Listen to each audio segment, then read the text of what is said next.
É como eu chamo estes assuntos que eu trago durante esse momento aqui com os irmãos. O tema desta pérola da graça é como ser um herege. Com certeza você já ouviu várias vezes alguém lhe falar que você é um herege. Com certeza você várias vezes já disse: aquele homem é um herege. Mas com certeza você nunca foi pesquisar o que quer dizer a palavra herege. O primeiro sintoma é de quando alguém fala alguma coisa que você não aceita, a reação é: você é um herege. Mas nunca se pesquisou. Então, a palavra herege quer dizer aquele que professa doutrina contrária ao que foi estabelecida pela igreja como um dogma. Então, toda a pessoa que professa uma doutrina contrária ao que a igreja estabeleceu como dogma, esta pessoa é um herege. Ela não tem demônio, ela não é um bicho papão, ela não é o teu inimigo, apenas ela pode ir contra, ela pode questionar aquilo que você acredita como uma verdade. Então, esta pessoa é um herege. Em 1517, um monge agostiniano chamado Martinho Lutero levantou-se veemente contra os dogmas da Igreja Católica, com base na Epístola de Paulo aos Romanos. Depois de muito se questionar, depois de aquilo que ardeu em mim, ardeu em você, ele se deparou com um versículo dizendo: o justo viverá pela fé. E deu um estalo na mente dele e disse: ora, se é pela fé, não é pelas obras. Então, Martinho Lutero se levantou naquilo que deu-se início à reforma protestante dentro do catolicismo, e a reação foi imediata. Ele foi taxado como herege e chamado um fora da lei. Por quê? Porque ele não aceitou mais os dogmas implantados pela igreja romana. Ele então colocou 95 teses e que deu-se então a reforma, o início da reforma protestante, que na verdade não foi uma reforma da graça, porque continuou o dízimo, continuou o batismo, continuou a ceia, a autoridade episcopal, continuou tudo. Mudou-se alguma coisa, mas a lei ainda estava dentro das chamadas igrejas. Jesus, nos dias de sua carne, também se levantava contra a religião. Jesus também era considerado um herege.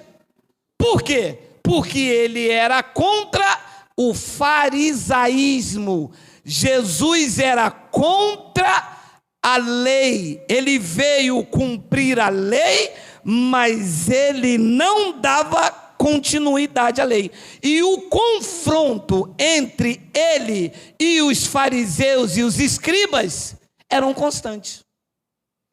Lucas capítulo 11, versículo 45 ao 54, olha lá. Então, respondendo um dos intérpretes da lei, disse a Jesus: mestre, dizendo estas coisas, também nos ofende a nós outros.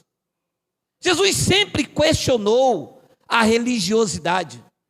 Jesus não veio trazer uma religião. Jesus não veio dividir a sua igreja. Jesus não veio trazer uma placa.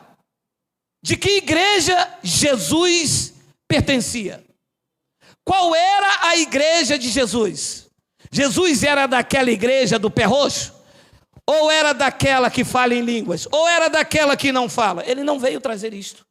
São coisa de homens, facções, divisões, que geram contenda, que diz, eu sou de Apolo, eu sou de Cefas. E havia constante debates. O intérprete da lei disse a Jesus, mestre, dizendo essas coisas também nos ofende a nós outros. Olha, Jesus os ofendia com a verdade. Versículo 46, mas ele respondeu, ai de vós também, intérprete da lei, porque sobrecarregais os homens com fardos superiores às suas forças. Ui! E você acha que eles chamaram Jesus de quê? De bonzinho? A reação era imediata, era príncipe de Belzebu, era demônio, você blasfema, quem você pensa que é? Porque sobrecarregais os homens com fardos superiores à sua força, mas vós mesmos, nem com um dedo os tocais. 47, ai de vós, porque edificais os túmulos dos profetas que vossos pais assassinaram. 48, assim sois testemunhas e aprovais com cumplicidade as obras dos vossos pais, porque eles mataram os profetas e vós lhe edificais os túmulos. 49, por isso também disse a sabedoria de Deus, enviar-lhe-ei profetas e apóstolos, e algum deles matarão e a outros perseguirão. 50, para que desta geração é esta em que nós vivemos, ou aquela em que Jesus está falando com os intérpretes da lei? Aquela. Porque desta geração se peçam contas do sangue dos profetas derramado desde a fundação do mundo. 51, desde o sangue de Abel até ao de Zacarias, que foi assassinado entre o altar e a casa de Deus. Sim, eu vos afirmo, contas serão pedidas a esta geração. E no versículo 52 ele diz, isso é um confronto dele com os religiosos. Ai de vós, intérpretes da lei, porque tomastes a chave da ciência, contudo, vós mesmo não entraste e impediste os que estavam entrando. 53, saindo Jesus dali, passaram os escribas e fariseus a arguí-lo com veemência, procurando confundi-lo a respeito de muitos assuntos. 54, com o intuito de tirar das suas próprias palavras motivo para o acusar. É assim que reage quem não aceita a verdade. Quando você apresenta uma verdade que vai contra os religiosos, como eles não têm base para refutar, sabe o que eles dizem? Tu é um herege. Ora, eu sou um herege e estou mostrando na Bíblia. E você mostras o quê? Tu me refutas com o quê? Quando tem alguma base bíblica, eles vão lá no livro da lei. Mas o fim da lei é Cristo. E todos os que se justificam na lei, pregou Paulo à igreja de Roma e prego eu à igreja que se reúne aqui e pelo YouTube. Todos os que se justificam na lei, da graça decaíram. Então Jesus também era considerado um herege, porque quando Jesus falava a verdade, como eles não tinham o que refutar, olha, com o intuito de tirar das suas próprias palavras motivo para o acusar. Como não tinha o que refutar daquilo que Jesus falava, eles tentavam tirar algo para acusar ele. Então, meu amado, sempre foi assim. O sistema religioso, para defender os seus dogmas escravizadores, sempre irá reagir te chamando de herege. E posso ser sincero? Sim, eu sou um herege, porque eu estou contra o sistema religioso. Eu estou contra o que o sistema instituiu como palavra de Deus. o sistema diz que o dízimo é obrigatório. Eu me levanto contra, me tornei um herege contra o sistema, porque o dízimo é da lei de Moisés. Dízimo não era dinheiro, não era alimento, não era dinheiro, era alimento. Eu me levantei contra. O que eles falaram? Tu és herege. Verdade, eu sou, porque herege é aquele que se levanta contra um dogma estabelecido pela igreja, e eu estou exatamente contra esse sistema. Eis-me aqui, o herege de Cristo.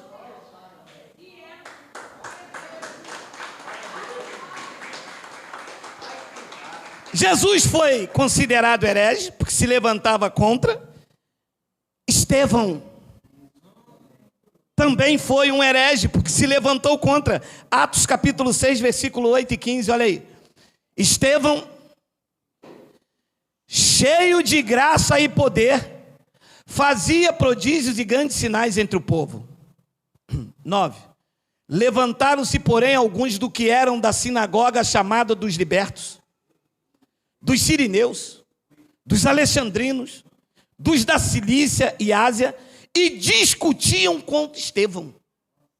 Estevão foi lá dar testemunho do poder de Deus. Eles disseram: tu tá louco, não vamos aceitar isto.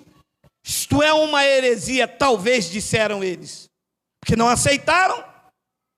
Depois diz no versículo de número 10: e não podiam resistir à sabedoria e ao espírito pelo qual ele falava.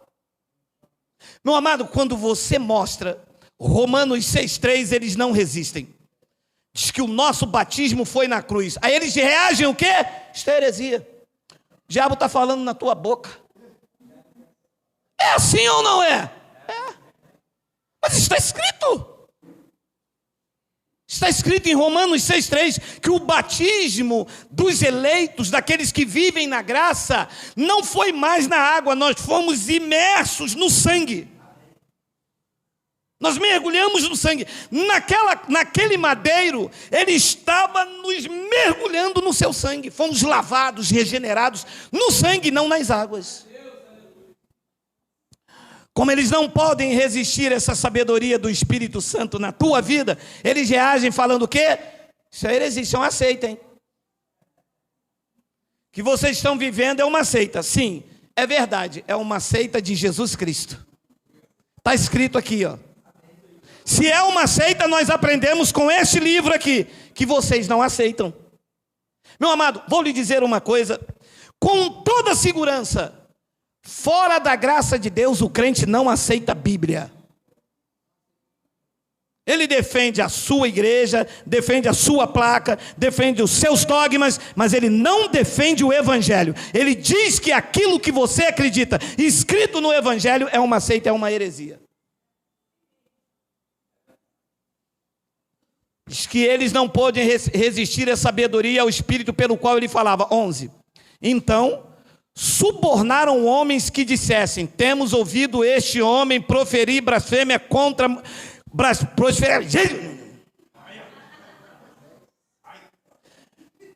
Temos ouvido este homem proferir blasfêmia contra Moisés e contra Deus. Pronto. Se levantou contra Moisés, eles dizem: é blasfêmia, é heresia. Se levantou contra o dízimo, é heresia. Se levantou contra o batismo, é heresia. Se levantou contra a Santa Ceia, que não é ceia, é Páscoa, é heresia, é blasfêmia. Está blasfemando contra o Espírito Santo.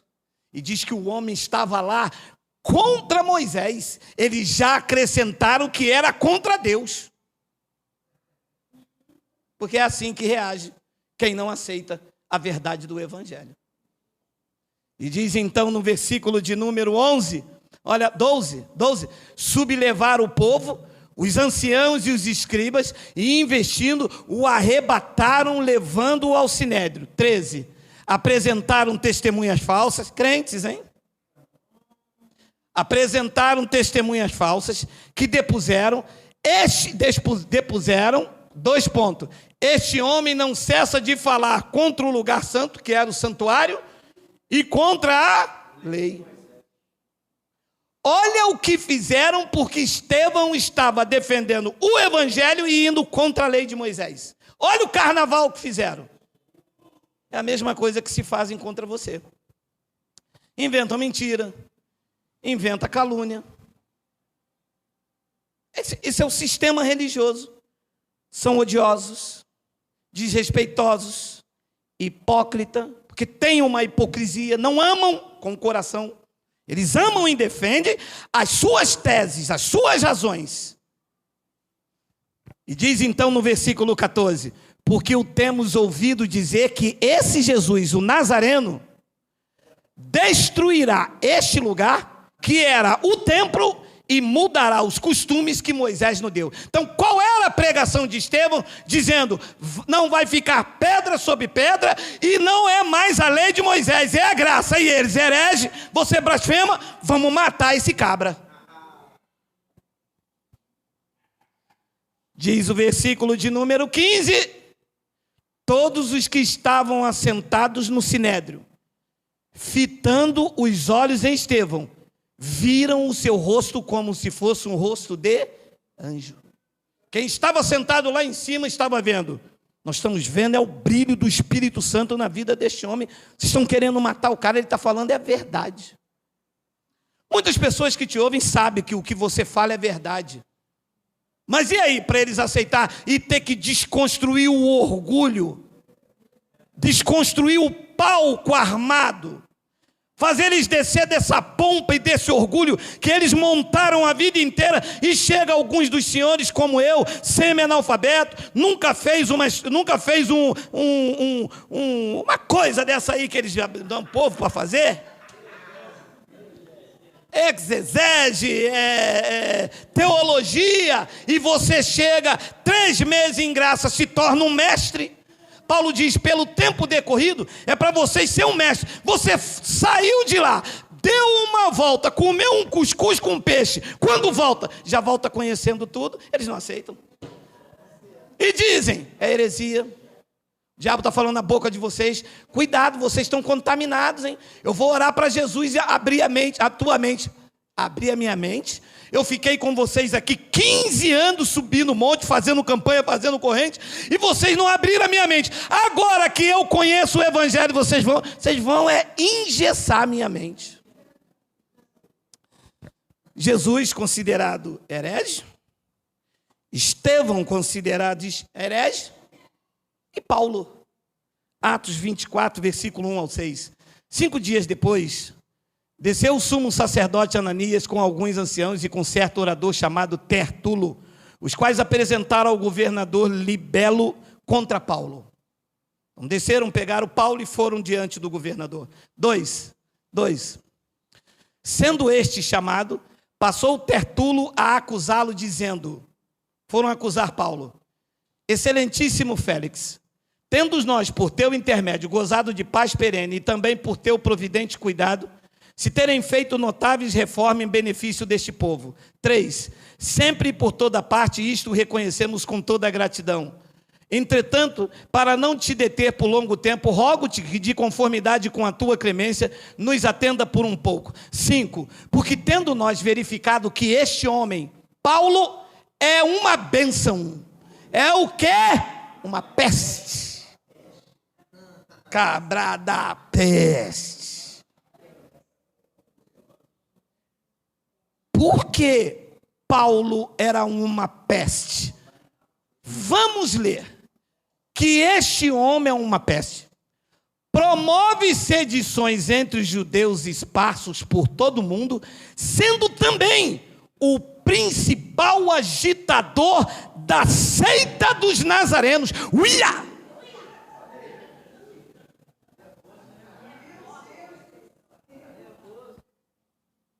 Diziam que Paulo era mais do que herege, dizia que Paulo era uma peste e que Paulo era o defensor da seita dos nazarenos.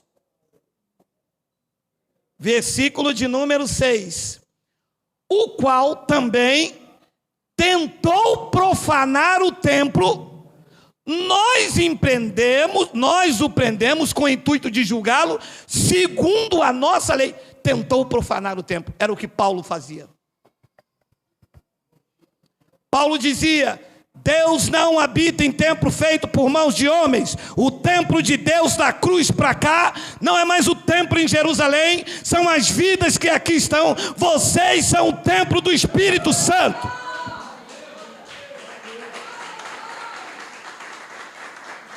Qual é a reação? Você é uma peste. O que você vive e defende é uma seita. Mas é assim que se reage. Meu amado, todos os que querem viver piamente em Cristo padecerão perseguição pelo sistema. Foi assim com Jesus de Nazaré, foi assim com Estevão, foi assim com Paulo, será assim comigo, será assim com você. Mas eu estou aqui para lhe encorajar a dizer: você tem que defender o Evangelho, custe o que custar. Não somos crentes de Bíblia fechada, nós não defendemos pastores, nós não defendemos placa, não defendemos convenção, não defendemos instituição, nós estamos aqui em defesa do Evangelho. Quem recebe, diga: Abba, Pai.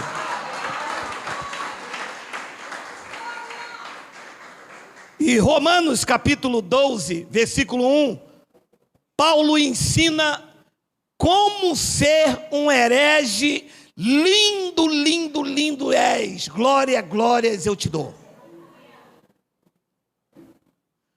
Rogo-vos, pois, irmãos, pela misericórdia de Deus, que apresenteis o vosso corpo por sacrifício vivo, santo e agradável a Deus, que é o vosso culto, o quê?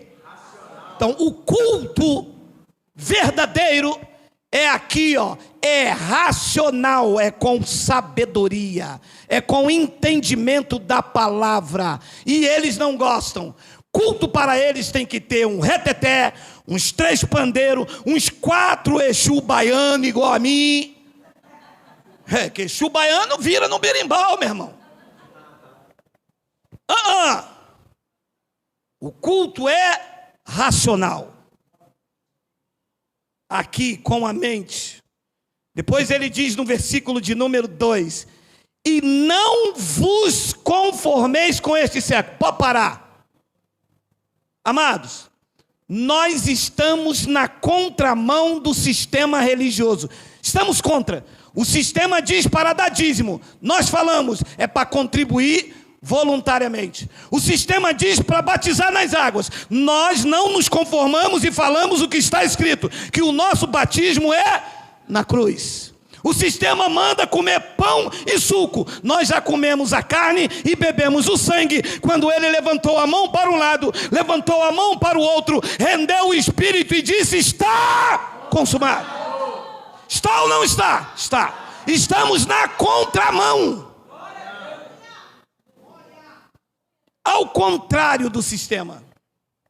O sistema diz: paga o preço. Nós falamos: o preço já foi pago. O sistema diz: faça um sacrifício. Nós falamos: o sacrifício já foi feito na cruz. Ele disse: não vos conformeis com este século, mas transformai-vos. Não é transformar o século, é transformai-vos. Me transformar pela renovação da vossa mente. Para quê? Para saltar no mistério, para pular o pandeiro, para ir ao monte. Para quê? Para que vocês experimentem qual seja a boa, a agradável e a perfeita vontade de Deus. Diga glória a Deus. Diga Abba, Pai. Diga Abba.